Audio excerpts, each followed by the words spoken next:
जंगल का राजा मिठू तोता था। मिठू तोते का बेटा जिसका नाम ग्रीनू था, वो अपने महल के ऊपर बैठा हुआ था। एक सुनहरी रंग का पक्षी तेजी से वहां से गुजरता है और घने जंगल की तरफ गायब हो जाता है। ये पक्षी बहुत सुंदर था। मैं उस सुनहरी पक्षी से दोस्ती करूंगा। मैं उसे फिर से देखना चाहूंगा। वो बहुत सुंदर था। ग्रीनू अपने पिताजी के पास जाता है और अपने पिताजी से कहता है, पिताजी पिताजी, अभी अभी मैंने एक सुनहरी रंग का पक्षी देखा है। पिताजी, वो बहुत सुंदर था। पिताजी, मैं वो पक्षी दोबारा देखना चाहता हूँ। मैं उस सुनहरी पक्षी से दोस्ती करना चाहता हूँ। लेकिन बेटा, वो पक्षी तो जंगल में जाकर छुप गया होगा। हम कैसे उसे ढूंढ सकते हैं? मैं उसे दोस्ती करूंगा। मैं दोस्ती करूंगा पिताजी, उस सुनहरी पक्षी से। अपने बेटे को खुश करने के लिए मिठू राजा जंगल में ऐलान करवाता है, सुनो सुनो सुनो, जंगल के सभी वासियों सुनो। घने जंगल में एक सुनहरी पक्षी है। जो भी वो पक्षी ढूंढ कर लाएगा, मिठू राजा उसे बड़ा इनाम देंगे। सुनो सुनो सुनो। कालू जी, मेरे सपने पूरे करने का शॉर्टकट रास्ता मिल गया। अगर किसी ना किसी तरह हम वो सुनहरी पक्षी ढूंढ लाएं तो हम अमीर बन सकते हैं। गोरी, मैं जंगल के कोने कोने से आशना हूँ। मैं सबसे पहले उस सुनहरी पक्षी को ढूंढ लूंगा और राजा की तरफ से मिलने वाला इनाम हमारा ही होगा। रानू चिड़िया भी ऐलान सुनकर सोचती है, अगर वो सुनहरी पक्षी मुझे मिल जाए तो मैं अपना नया घर बना सकती हूँ। मैं अपने बच्चों को ठंड के कपड़े लेकर दे सकती हूँ। मैं भी अमीर बन सकती हूँ। रानू चिड़िया भी ऐसा सोचकर जंगल की तरफ उड़ती है। सामने से कौवा और कौवी भी आ जाते हैं। रानो, तुम कहाँ जा रही हो? मैं सुनहरी पक्षी को पकड़ने जंगल जा रही हूँ। राजा जी से मिलने वाला इनाम मैं ही जीतूंगी। मैं किसी भी तरह सुनहरी पक्षी को ढूंढ लूंगी। ये भूल जाओ चिड़िया, अगर मेरी मानो तो वापस घर ही चली जाओ। सुनहरी पक्षी हम ही ढूंढ कर लाएंगे और राजा जी से इनाम भी हमें ही मिलेगा। तो फिर देखते हैं। रानू चिड़िया वहाँ से चली जाती है। कौवे भी उड़ते हैं। कालू जी, जल्दी जल्दी उड़ने की कोशिश करो। वो दोनों कौवे घने जंगल में पहुँच जाते हैं। बचाओ, बचाओ, मेरी मदद करो। मैं कांटों में फंस गई हूँ। मेरी मदद करो, बचाओ। कौवा और कौवी उड़ते उड़ते रुक जाते हैं। क्यों शोर मचा रही हो? मैं समझी शायद सुनहरी पक्षी है यहाँ। कौवी, मुझे कांटों से बाहर निकाल दो। मैं यहाँ फंस गई हूँ। मेरी मदद करो। इतना समय नहीं है कि तुम्हें कांटों से निकाल दे फिरे। चल गोरी, ऐसा ना हो कि चिड़िया इनाम जीत ले। कौवा और कौवी वहाँ से चले जाते हैं। थोड़ी देर बाद रानो चिड़िया भी उड़ती उड़ती उसी तरफ आ जाती है। चिड़िया, चिड़िया, मेरी मदद करो। मुझे इन कांटों से बाहर निकालो। मैं यहाँ फंस गई हूँ। मेरी मदद करो। आपके नाजुक पंख घायल भी हो सकते थे। चिड़िया कांटे हटाती है और तितली को कांटों से बाहर निकालती है। सोचने की बात यह है कि आप वहाँ कांटों में गई क्या करने थी? मम्मा मुझे फूलों से दूर रहने का कहती है। मैं मम्मा से चोरी चोरी इन कांटेदार फूलों की खुशबू लेने आई थी कि मैं कांटों में फंस गई। शुक्रिया चिड़िया, मुझे बचाने के लिए। क्या आप मेरे जंगल की सैर करना चाहोगी? आपका जंगल? कहाँ है आपका जंगल? घाटी के उस पार, हरा भरा, रंग बरंग। तो फिर चलें। रानू चिड़िया तितली के साथ उसका जंगल देखने चली जाती है। वो जंगल सच में बहुत खूबसूरत था। झरनों से गिरने वाले पानी की आवाज़ संगीत सुना रही थी। तितलियाँ फूलों पर रक्स कर रही थीं और हवा से फूल नाच रहे थे। चिड़िया रानी, वो सामने वाला घर मेरा है। चलें, मैं आपको मीठा फल तोड़ कर देती हूँ। रानू चिड़िया और तितली थोड़ी दूर जाती हैं तो सामने एक बूढ़ी माँ जी नदी में खड़ी थी। वो मदद की गुहार लगा रही थी। कोई मेरी मदद करे, कोई मेरी मदद करे, मुझे नदी से बाहर निकाले। चिड़िया और तितली वहाँ जाती हैं। माँ जी, मैं तो कमज़ोर चिड़िया हूँ और मैं नाजुक तितली, हम कैसे आपकी मदद कर सकते हैं? बेटी, बड़े पेड़ की डाल मुझे पकड़ा दो, मैं उसे पकड़कर बाहर निकल जाऊंगी। फिर रानू चिड़िया अपनी चोंच से बड़े पेड़ के डाल के साथ लटकती लंबी बेल बूढ़ी माँ जी को पकड़ाती है और बूढ़ी माँ जी आहिस्ता आहिस्ता नदी से बाहर निकल आती है।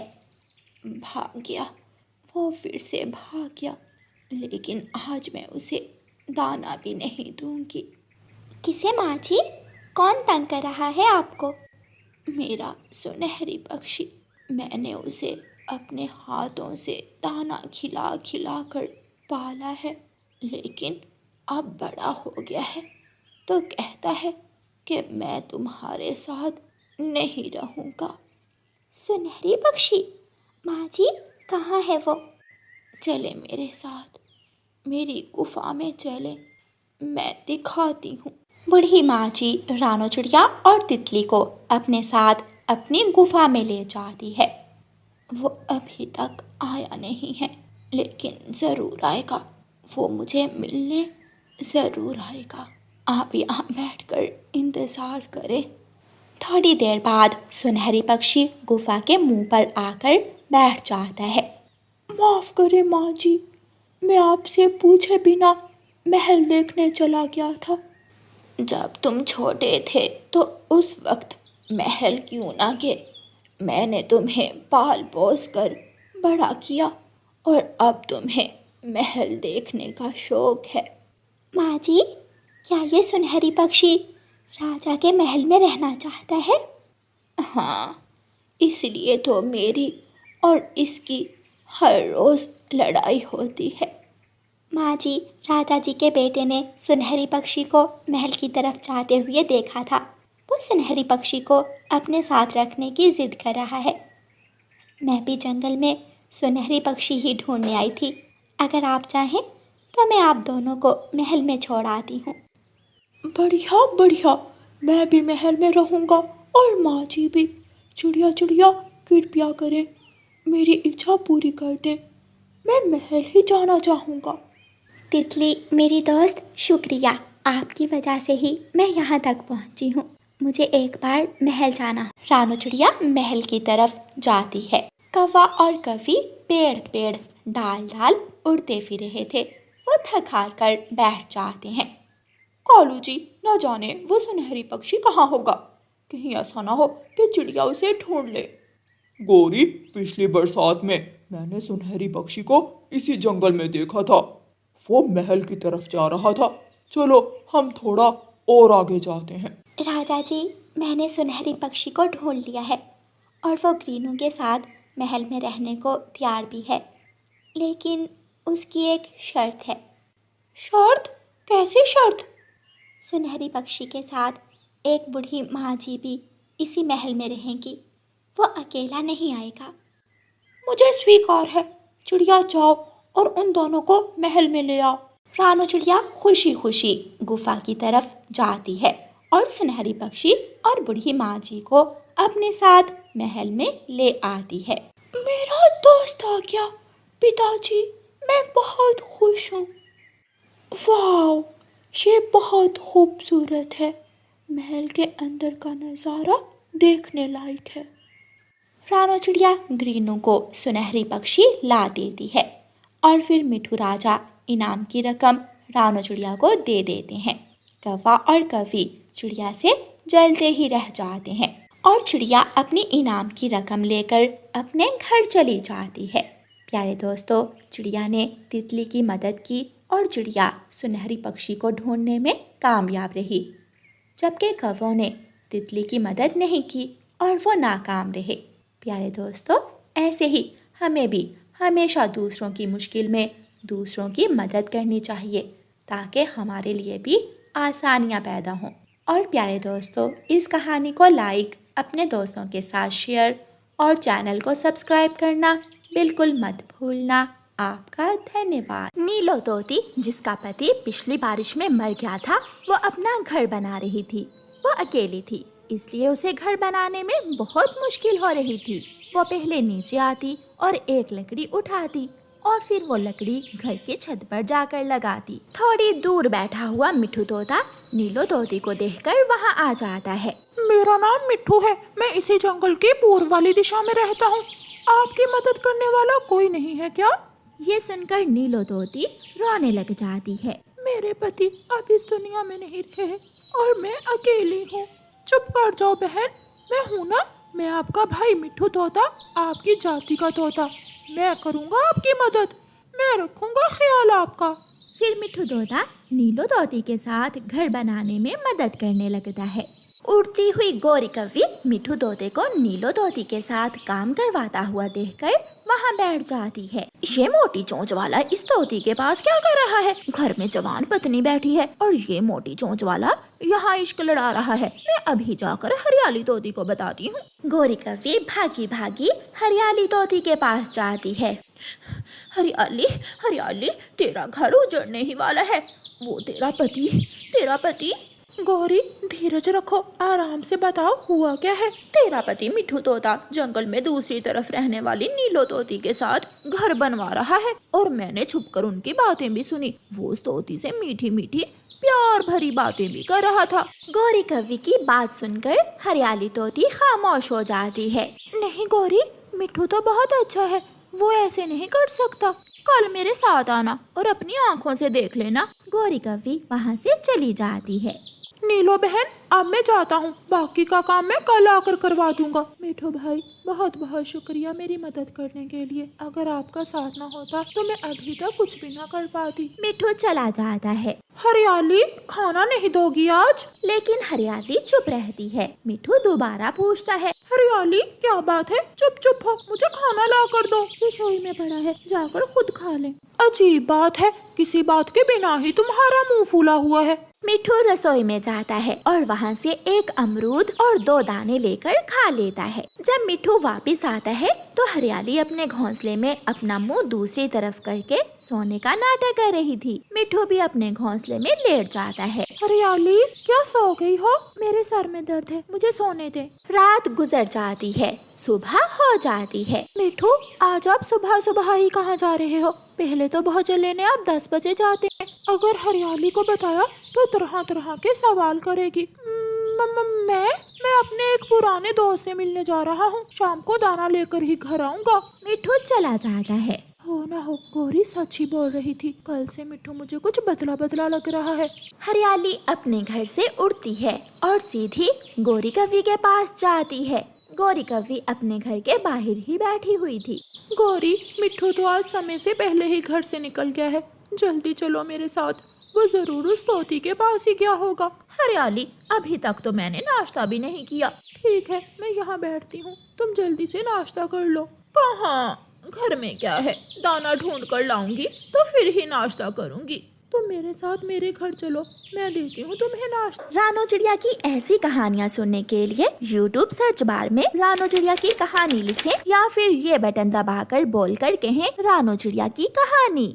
गोरी कव्वी खुशी खुशी हरियाली तोती के साथ चली जाती है। लो, ये अमरूद खाओ। हरियाली, क्या तुम तोते हर रोज अमरूदों का नाश्ता करते हो? हाँ, मिट्ठू कहीं न कहीं से अमरूद ढूंढ कर ले ही आता है। वो जानता है कि मुझे अमरूद बहुत पसंद है। गोरी अमरूद खा लेती है। पेट भर गया, अब चलो मेरे साथ, रंगे पंखों पकड़ेंगे तुम्हारे पति मिट्ठू तोते को। आप नीचे आ जाओ, ध्यान से। नीलो नीचे आ जाती है। ऐसे लगाते हैं कील, हथौड़ी को कील के सर पर सीधा मारते हैं। देख लो, अपनी आँखों से देख लो सब। गौरी, चलो वापस चलें, मैं और नहीं देख सकती, बहुत हो गया। हरियाली तोती मिट्ठू की पत्नी गोरी को लेकर वहाँ से वापस चली जाती है। तोती के घर के सामने जाकर गोरी हरियाली तोती से कहती है, हरियाली, क्या घर में और अमरूद हैं? हाँ, मैं देखती हूँ। हरियाली घर में जाती है और दूसरा अमरूद लाकर गौरी को दे देती है। तुम चिंता ना करो हरियाली, आगे का काम मेरा है, एक एक पल की रिपोर्ट दूंगी मैं तुम्हें। गौरी, मुझे इसकी जरूरत नहीं है, जो मैंने अपनी आंखों से देख लिया मेरे लिए इतना ही काफी है। मैं भी कल अपने मायके चली जाऊंगी। मिठू जो करता है मुझे उससे अब कोई लेना देना नहीं है। बहुत अच्छी बात है, ऐसे मर्द तोते के साथ रहना ही नहीं चाहिए। अच्छा फैसला किया तुमने, अब अपने फैसले पर पक्की रहना। गौरी अपने घर चली जाती है। गौरी घर जाकर अमरूद अपने सामने रखती है। अब तो हर रोज मैं ऐसे ही मीठे मीठे अमरूद खाऊंगी, लाल लाल पके हुए। लाल पका हुआ अमरूद? गौरी, ये तुम कहाँ से ले आई हो? ऐसे अमरूद तो सिर्फ तोतों के घर में ही होते हैं। तोतों के घर से ही लाई हूँ। कालू जी, अब देखना, मैंने ऐसी खेल खेली है कि तोते अब हर रोज मेरे लिए अमरूद लेकर आया करेंगे। बहुत चालाक है मेरी गौरी पत्नी जी। गौरी कव्वी और कालू कौवा मिल बांटकर आधा आधा अमरूद खा लेते हैं। अब मैं चाहता हूँ नीलो बहन, आपकी भाभी मेरा इंतजार कर रही होगी। मैं भी आऊंगी किसी दिन आपके घर, भाभी जी से भी मिल लूंगी और अपने भाई का घर भी देख लूंगी। जरूर जरूर, हम एक साथ मिलकर सब अमरूदों के बाग में जाएंगे। मिठू चला जाता है। जब मिठू तोता घर पहुंचता है तो हरियाली तोती अपना बैग तैयार करके बैठी हुई थी। कहीं जा रही हो क्या? तुम्हें क्या, तुम जाओ और उस नीलो तोती के साथ उसका घर बनवाओ। मैं जहाँ भी जाऊँ, वो बेआसरा थी, उसका घर टूट गया था। यही तो मैंने कहा है, उसे जाकर आसरा दो। मैं अपने मायके जा रही हूँ। छोटी सी बात को बड़ा ना बनाओ। किसने ये तुम्हें उल्टी सीधी बातें समझाई हैं?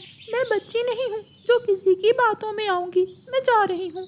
हरियाली तोती अपना बैग उठाकर चल देती है और मिठू तोता घर के बाहर बैठा उसे आवाजें देता रह जाता है। हरियाली, हरियाली, रुक जाओ।